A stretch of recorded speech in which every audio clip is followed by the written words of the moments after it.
Let's go, let's go, let's go!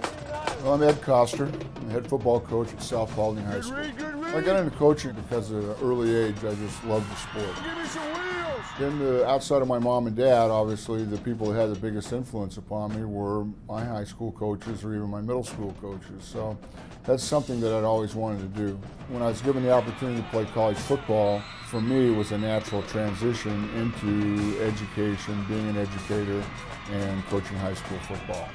It's kind of been my life's passion outside of my family. You know, I tell my wife every day I get up every morning for her. She says, no, I get up every morning for football. Come on, Red! Come get him, Red! Come get him, Red! I started coaching in Texas and worked my way up through Oklahoma. We went back to California for a year to my wife and I's alma mater and coached for 1 year. In fact, we won the only district championship or league championship out there in the school's history. I returned to Oklahoma and to Texas for 6 and 7 year stints. After a successful career turning the program at South Cobb around, I was looking for a new challenge. South Paulding opened up. It's been a great fit for us. It's really a great place.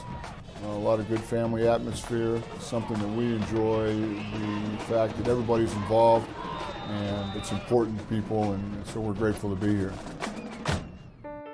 I got the job, started June 2nd, and I had been experiencing some pain in my right hand that I had equated it to an injury from breaking my neck 7 years earlier.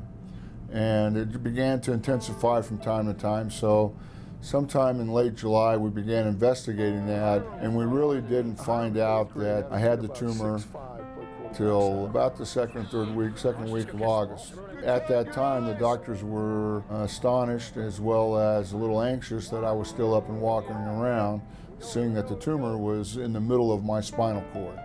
I had a tumor in between the C4 and C5 vertebrae, and you know, there are lots of questions. You know, can we just do chemo? Is there some kind of injection? Is there some way to avoid surgery? When we sat in the doctor's office and he said it was no other option but surgery, our hearts sank. And because the side effects from the surgery could have been so drastic. The first doctor indicated that I could lose the use of my right arm. In our research and finding Dr. Hadjipanias with Emory, he assured us that some of those side effects were inevitable.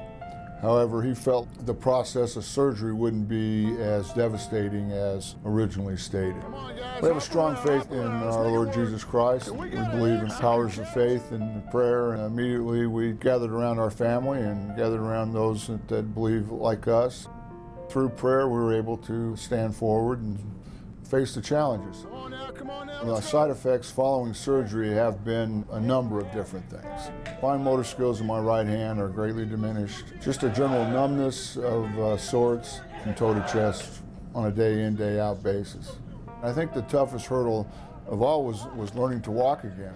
That's probably a big hurdle. Spent 4 weeks at Emory Rehab where some very talented rehabilitation therapists worked with me each day. I don't really have any push muscles left. That's something that's very tough. In fact, when we do a pregame prayer, I make sure I kneel down close to one of the big guys that can help me stand up again. I wanted to get back out here. I wanted to get back to doing what I love to do, and that's coach football and be around our kids and just the strength of the team. This has been toughest on my wife, Diane. Diane's a trooper. I love her to death. She's just a wonderful person. All of our kids are grown, and there wasn't a day that I didn't see all three. We were a caring family that pulled for each other all the time anyways. I think it's probably brought a little more focus to making sure we're around each other a little more. I think one of the greatest blessings to us is that our family, not that we were scattered by any means, but I think our family's closer. I think the good Lord puts adversities in our way to strengthen us.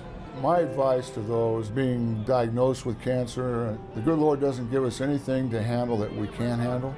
To ask for help is the biggest thing. Know that people want to comfort you. Know that people want to help you. Know that others want to lessen your pain. And so, you know, you have to accept your dilemma, face it, and ask for help.